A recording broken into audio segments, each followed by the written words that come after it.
Bismillahirrahmanirrahim. Alhamdulillahirabbil alamin.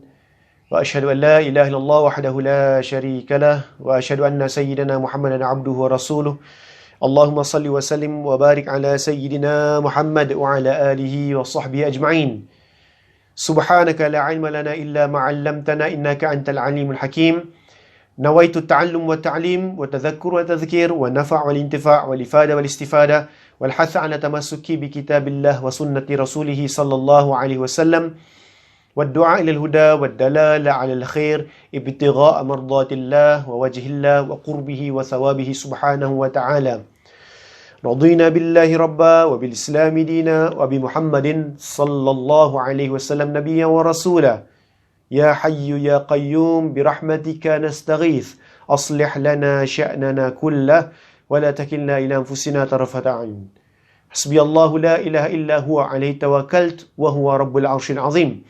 Amma ba'du, para penonton yang dikasihi sekalian, sambutlah salam ukhuwah daripada saya. Assalamualaikum warahmatullahi taala wabarakatuh.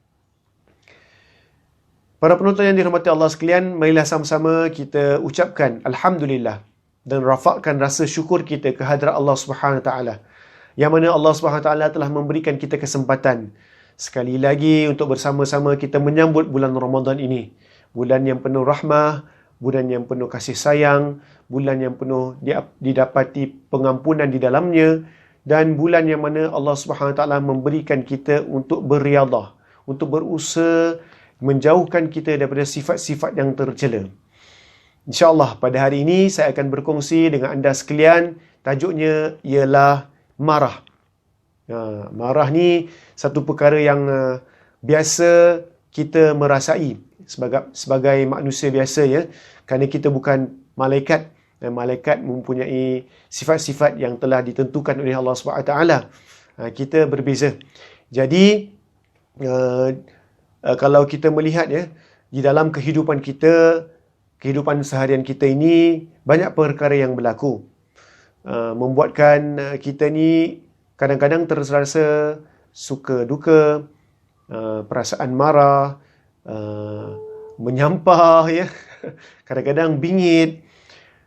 Tapi dan ini semua, ya, setentunya adalah ujian daripada Allah Subhanahu Wa Taala. Itu yang sepatutnya kita sedar. Kerana kita sebagai hamba-Nya, kita juga sebagai khalifah Allah Subhanahu Wa Taala di muka bumi ini, seharusnya melalui proses-proses ini. Jadi perkara-perkara itu, kalau kita tidak dapat mengawalnya, tentunya ada akibat yang buruk yang bakal kita lalui. Dengan itu, agama Allah Subhanahu Wa Taala yang mana kita telah sama-sama mengamalkannya, menekankan akan perihal pembersihan hati dan sifat-sifat mazmumah, iaitu sifat-sifat yang tercela. Dan moga-moga dengan perkongsian sedikit ini kita dapat membasuh hati kita, ya, membersihkan hati kita daripada sifat-sifat ini, terutama tentang topik kita marah, dan digantikan dengan sifat-sifat mahmudah, sifat-sifat pelembut, melembutkan hati dan jiwa kita. Dan mungkin dalam bahasa kita, senang kita katakan ialah lambat marah. Tapi kalau kita rujuk kembali kepada hadis, adakah sifat marah ini adalah semuanya sifat mazmumah? Jadi dengan itu timbulnya persoalan-persoalan. Adakah marah itu sendiri tidak dibenarkan dalam agama? Ataupun jikalau kita rujuk kepada sirah junjungan Nabi Muhammad SAW, sebaik-baik manusia yang ditunjukkan kepada kita, yang mana Allah SWT menyuruh kita, memerintahkan kita menjadikan Nabi kita sebagai uswah hasanah, ataupun sebagai mengikuti Nabi Muhammad SAW dalam apa jua aspek yang kita lalui di dalam kehidupan kita ini. Adakah Nabi pernah marah? Ataupun bagaimana? Jika Nabi Muhammad SAW pernah marah, jadi marah yang bagaimana yang dibenarkan dalam agama ini? Ataupun kalau betul tidak dibenarkan dalam agama ini, bagaimana pula di dalam sirah Rasulullah SAW pernah mengatakan bahawa Nabi SAW pernah marah. Jadi, sebelum kita teruskan, marilah sama-sama kita faham dulu apa erti marah. Ringkasnya, sebagai ringkas, marah di dalam kamus Dewan, kalau kita boleh browse ataupun kita boleh lihat ya, ialah makna marah berasa panas dalam hati. Jadi dari perasaan itu tadi, maka manusia boleh bertindak dengan gaya yang sangat bengis dalam memberikan respon kepada sesuatu perkara. Jadi apabila kita melihat pada kejadian itu berlaku, jadi kita boleh terasa ataupun terpanggil mencetuskan kemarahan kepada diri kita. Itu maksud marah. Itu secara ringkas. Jadi ada orang yang cepat marah. Ada orang yang cepat marah ni kita panggil pemarah. Ada yang lambat nak marah. Tak marah-marah. Maknanya hatinya lembut. So bukan dia tak marah, dia marah tapi lambat marahnya. Jadi kalau kita katakan bahawa dalam kehidupan Nabi Muhammad SAW ni, ianya tidak cepat marah. Jadi bagaimanakah Rasulullah SAW dapat melakukan perkara tersebut? InsyaAllah nanti kita akan usaha sama-sama berkongsi tentang perkara itu. Walhasil, marah yang ingin kita sama-sama sampaikan ialah tentang satu riwayat yang mana telah mengatakan, yang bermaksud marah itu adalah daripada syaitan, dan syaitan itu pula diciptakan daripada api, dan air itu pula boleh melenyapkan api ataupun memadamkan api. Maka apabila seseorang di antara kamu dalam keadaan marah, maka hendaklah dia berwuduk. Dalam riwayat tersebut mengatakan bahawa kemarahan ini ada berpunca daripada asal usul daripada syaitan. Kerana kita ketahui bahawa kehidupan ataupun penciptaan manusia, malaikat dan juga syaitan itu berbeza ya. Kalau kita lihat sejarah semula, Nabi Adam diciptakan daripada tanah, kemudian malaikat diciptakan daripada cahaya. Maaf. Dan kemudian syaitan pula diciptakan ataupun iblis diciptakan daripada api. Jadi semua itu mempunyai sifat-sifat yang tertentu. Di dalam hadis tadi mengatakan bahawa marah itu sebenarnya datangnya daripada sifat-sifat syaitan. Jadi sifat ini dikatakan telah ditiupkan ketika satu perkara berlaku. Sifat ini telah ditiupkan, was-was, bisikan-bisikan ditiupkan daripada sang syaitan kepada hati kita, nafsu kita, nafsu kecil kita yang mungkin sudah dalam keadaan penat, keadaan bingung, keadaan kecewa, sedih dan terganggu. Maka terlahirlah sikap marah tersebut ya. Jadi apabila kita melihat riwayat tadi, untuk memadamkan api itu, maka hendaklah ianya dibasuh tubuh badan kita dengan air, iaitu dengan mengambil wuduk. Itu sebaik-baiknya. Dan itu di antara kawalan ataupun cara mengendalikan marah. Marah ni kalau tidak dapat dikawal, maka marah ini dia boleh jadi satu sifat yang agak keterlaluan ya.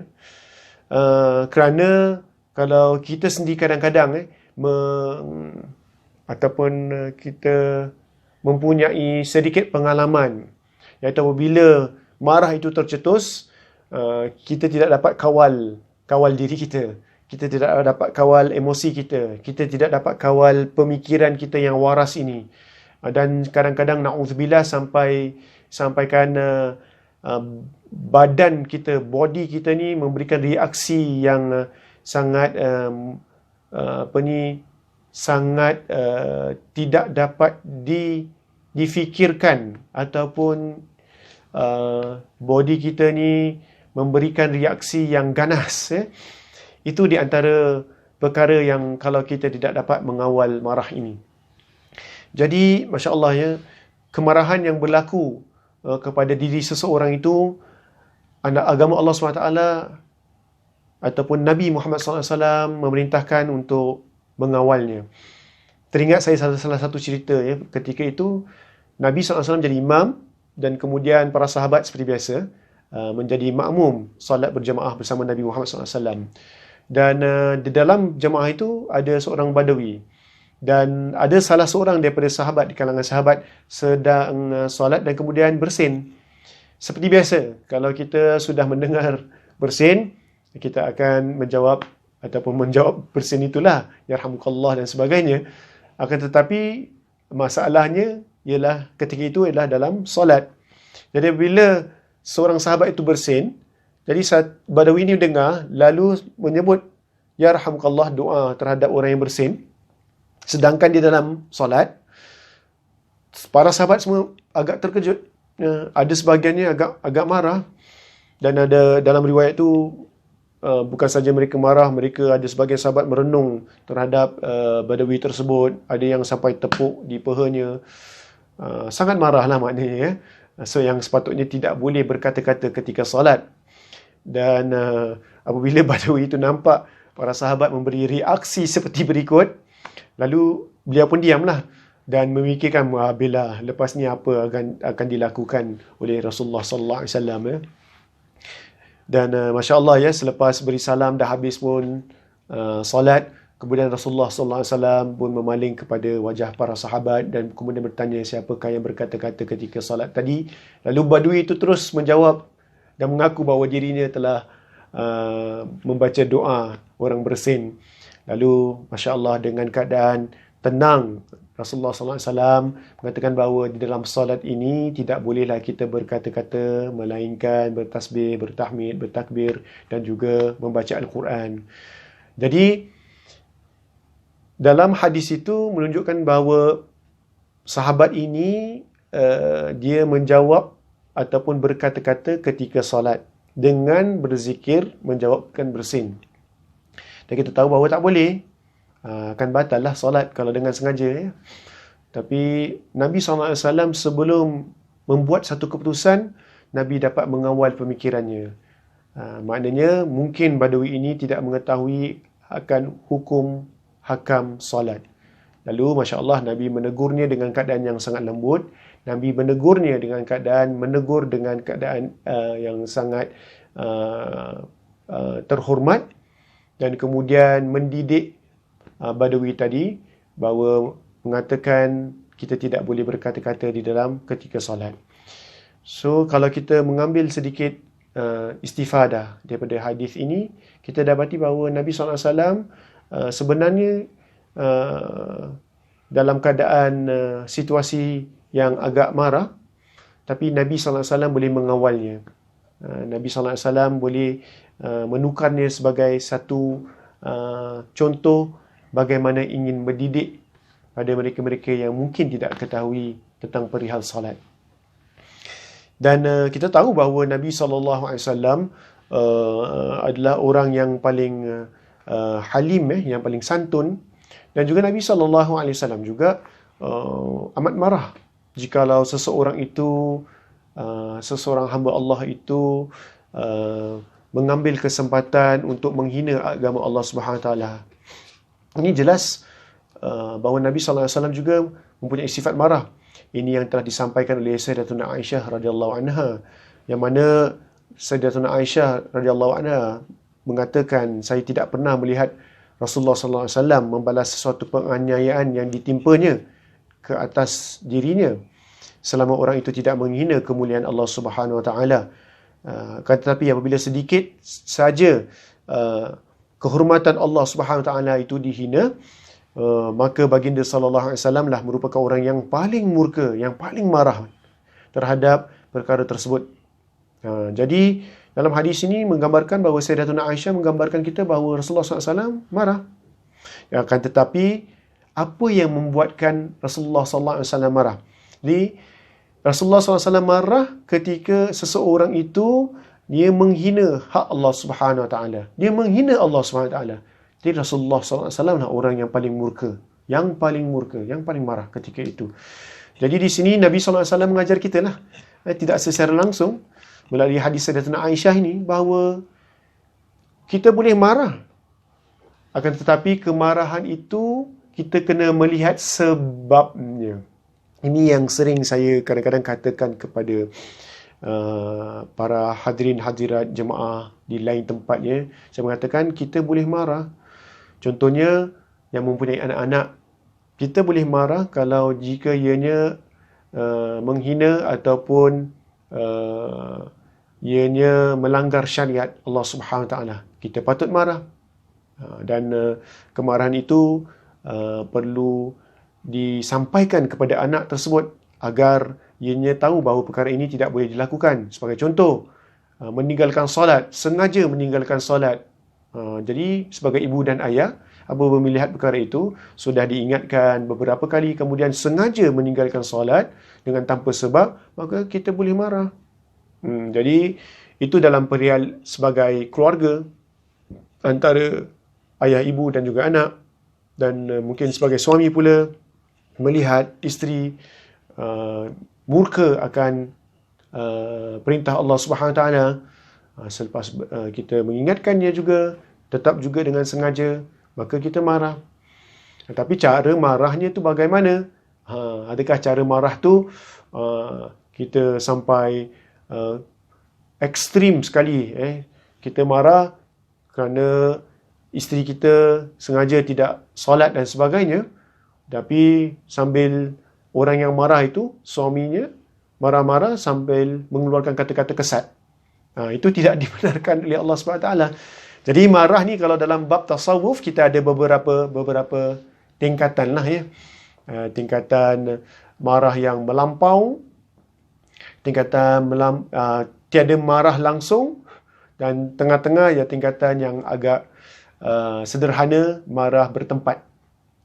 Jadi insyaAllah selepas ini bagi mereka, para jemaah ya, kalau mungkin kita boleh melihat manakah tingkatan marah kita itu, jadi kita lebih baik mengambil tingkatan yang bertempat inilah, pertengahan. Khairul umur awsatuha, khairul umur awsatuha, sebaik-baik perkara itu adalah yang pertengahan.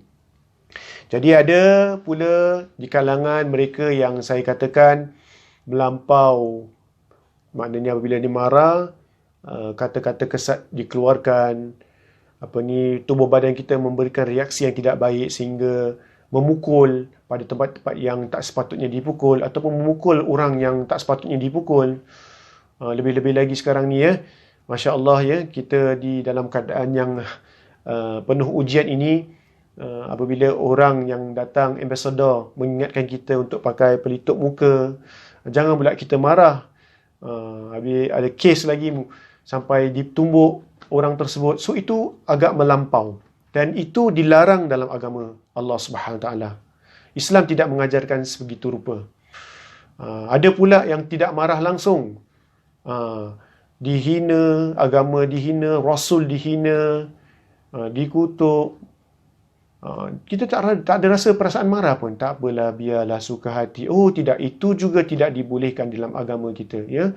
Kita sepatutnya merasai marah, merasai marah dalam keadaan yang mana agama kita dihina, agama kita dicerca sebagai contoh. Jadi perasaan itu sepatutnya ada. Tapi yang diajar oleh Nabi Muhammad SAW ialah bagaimana mengawal marah itu. Marah itu perlu dikawal, dan sering kali kita dengar daripada para asatidzah yang mengajar kita, kadang-kadang mengongsikan tentang perihal marah. Contohnya, kadang Rasulullah SAW itu marah sampai sehingga kan sahabat-sahabat dapat melihat muka Rasulullah SAW merah, tapi Rasulullah diam, menahan, mengawal keadaan ataupun perasaan marah itu ya. Dan kita tahu bahawa Nabi SAW pernah menasihatkan pada para sahabat, dan terutama kepada umatnya, bahawa marah orang yang kuat itu bukanlah orang yang senantiasa memenangi pergulutan ataupun wrestling ya.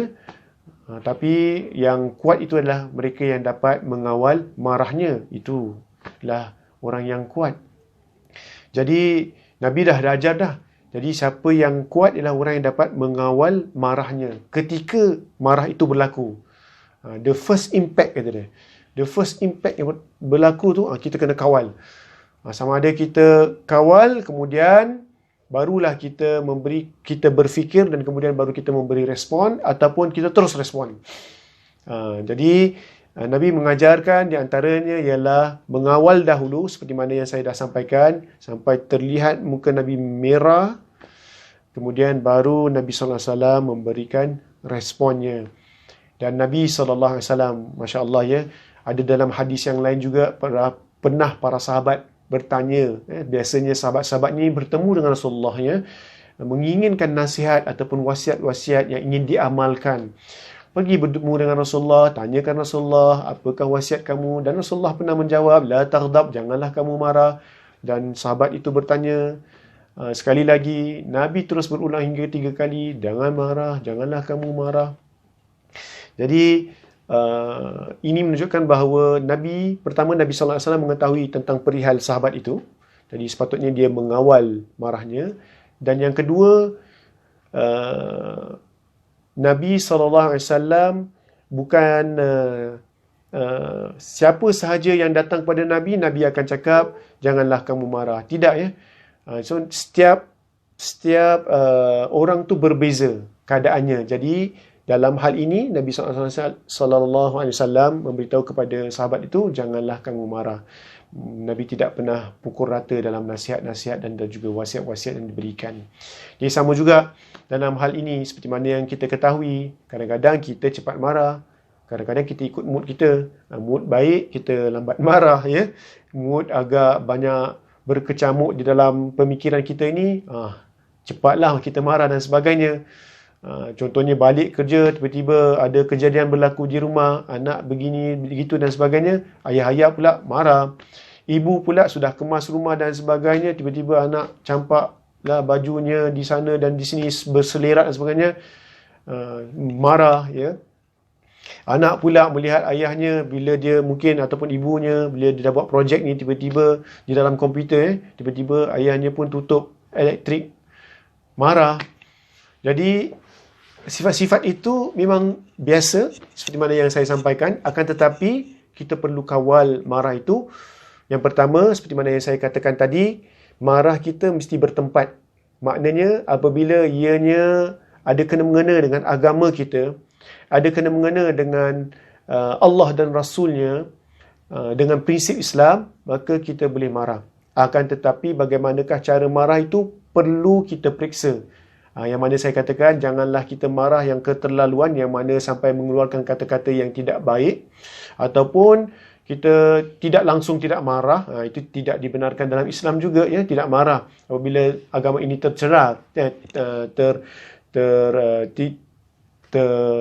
terganggu, ataupun agama ini dikutuk, dihina. Dan yang paling baik di tengah-tengah itu, yang mana Nabi SAW menunjukkan kita sebelum marah kita sendiri mengetahui perkara yang sebenar. Itulah di antara, kalau ahli psikologi mengatakan, itulah di antara perkara yang sangat baik. Sebelum kita memberi respon kepada sesuatu, hendaklah kita berfikir. Dan seperti mana saya katakan bahawa marah ini kadang-kadang kalau yang teramat, kita boleh tidak ataupun hilang kawalan pemikiran kita yang waras. Ya, sebaiknya kita berhenti sejenak. Nabi kata bukan orang yang hebat kalau dia menang je, bertinju dan sebagainya, tapi yang hebatnya dapat menahan marah bila first strike tu. Pertama kali kita nampak, kita terkejut kan, kita memberi respon. Macam mana? Sebab tu Datuk Nenek Moyang kita selalu kalau saya dengar, saya tak tahulah yang lain, tapi selalu kadang-kadang saya dengar kadang Astaghfirullahalazim. Itu sebenarnya marah ya. La haula wala quwata illa, itu semua marah. Itu adalah salah satu didikan yang baik lah kalau ianya berlaku di rumah kita. Sebenarnya marah, tapi dia sempat berzikir dahulu. Moga-moga syaitan dapat melarikan diri. Dan inilah salah satu adat yang baik yang sepatutnya kita teruskan. Kalau kita marah, sekarang astaghfirullahalazim, dan seterusnya muka kita akan berubah, ya. Muka kita akan berubah, dan orang yang melihat kita marah itu akan mengetahui bahawa kita sedang marah, ya. Kita nak mengatakan bahawa kita marah, tapi dalam masa yang sama, agama Allah SWT menjaga kita, marah ini jangan sampai buat dosa, marah ini jangan sampailah berlaku kemusnahan, dan pada akhirnya nanti, seperti mana yang saya katakan pada awal tadi, akhirnya kita akan menyesal atas perbuatan yang mana kita tidak dapat kawal marah itu. Ini jelas daripada surah Al-Imran ayat 134, yang mana Allah SWT telah memesan kepada orang-orang beriman, dan orang-orang yang menahan amarahnya, iaitu marahnya, dan memaafkan kesalahan orang lain. Allah menyukai orang-orang yang berbuat kebajikan. Jadi Allah suka pada orang-orang yang memaafkan orang. Maknanya dia bukan tak marah, dia marah. Dalam ayat ini bukan mengatakan bahawa kita tak marah, kita marah, tapi kita maafkan orang lain. Ini yang telah ditunjukkan kepada kita oleh Nabi Muhammad SAW dalam banyak peristiwa lah. Lebih-lebih lagi dalam peristiwa peperangan yang berlaku, ya. Nabi SAW sanggup memaafkan mereka-mereka yang menghina ahli keluarganya, menghina dirinya, ingin membunuhnya ketika Fathul Makkah. Dan Masya Allah, sebelum saya akhiri insya-Allah, saya ingin sama-sama mengkongsikan bagaimanakah mungkin cara ataupun zikir-zikir yang mungkin kita boleh amalkan bagi mereka yang ada sifat marah ini. Yang paling mudah ialah kita baca a'udzubillahi minasyaitonirrajim. Dan saya teringat salah satu hadis yang mana Sayyidatuna Aisyah, ya, ketika itu dalam keadaan marah, lalu Rasulullah SAW memicit hidung Sayyidatuna Aisyah, dan kemudian mengatakan ya Uwaish, satu panggilan manja terhadap Sayyidatuna Aisyah. Ya Uwaish, wahai Aisyah, ya, ucapkanlah Allahumma ghfirli dhanbi, ya Allah Tuhanku, ampunkanlah dosaku, ya. Wa adhib ghaidha qalbi, dan hilangkanlah kemarahan hatiku. Wa ajirni minasyaitan, dan lindungilah aku daripada syaitan. Dan ini adalah di antara doa yang boleh kita dapati di kitab Al-Azkar yang dikarang oleh Imam Nawawi, yang mana Nabi SAW mengajar sendiri Sayyidatuna Aisyah, isteri baginda Rasulullah SAW, bagaimana ingin cara mengawal marah. Hilangkan kemarahan dahulu, dan kemudian baru kita memberikan reaksi kita. So sangat berbeza ketika marah lalu kita memberikan reaksi, dan tentunya ketika kita sudah reda sedikit, tak kiralah beberapa persen, kemudian kita memberikan reaksi. So itu sangat berbeza. Dan seperti mana yang sama-sama kita ketahui dalam riwayat yang pertama yang saya sampaikan, ialah kita mengambil wuduk. Itu yang kalau dah terlampau sangat marah, ya, mengambil wuduk supaya dapat meredakan keadaan kemarahan seseorang itu.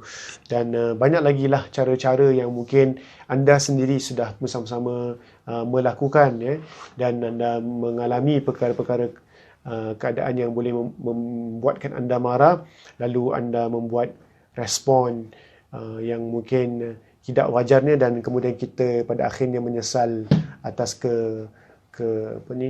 atas perbuatan kita itu. Dan moga-moga dengan bulan Ramadan kali ini, ya, kerana bulan Ramadan adalah bulan yang kita melatih diri kita sebagai seorang Muslim, mukmin, agar kita dapat membersihkan ataupun mengawal kemarahan kita. Kita tak naklah tidak marah langsung, ya, dan kita tak naklah marah yang melampau. Dan kalau boleh kita dapat mengawal kemarahan kita, yang mana kemarahan itu membawa kepada kebaikan, membawa kepada pendidikan, menunjukkan benda yang baik. Seperti mana ketika para sahabat marah, tapi Nabi menunjukkan bagaimana dapat mengawal marah itu dengan mendidik seorang Badawi supaya sebenarnya salat tidak boleh berkata-kata. So ini adalah banyak lagi lah kalau kita nak rujuk kepada cerita-cerita bagaimana Rasulullah SAW mendidik para sahabat untuk mengawal kemarahan itu. Saya suka mengambil sirah-sirah ketika berperang dan sebagainya, kerana kita boleh melihat, kerana dalam keadaan perang tu agak tertekan kan. Jadi manusia biasa kalau menghadapi perkara yang tekanan yang melampau, dia akan memberikan reaksi yang berbeza. Dia akan cepat marah dan sebagainya. Jadi kalau kita merujuk balik pada sirah-sirah tersebut, moga-moga ia dapat membantu. Wallahu a'lam bishawab. Moga-moga dengan Ramadan ini, seperti mana saya katakan tadi, dapat memberikan keinsafan kepada kita untuk kita dapat mengawal marah kita ini, dan moga-moga Allah Subhanahu Wa Taala panjangkan umur kita dengan amal kebaikan, jauhkan kita daripada sifat marah yang tidak tentu arah, dan moga-moga Allah Subhanahu Wa Taala memberikan hidayah dan taufiknya untuk kita dapat mengamal agama dengan sempurna, insya-Allah. Aku li qauli hadza wa astaghfirullahal azim li wa lakum. Saya minta maaf jika di situ ada sedikit kesilapan dan kesalahan dan kekurangan daripada penyampaian saya ini. Wabillahi taufiq wal hidayah. Wassalamualaikum warahmatullahi taala wabarakatuh.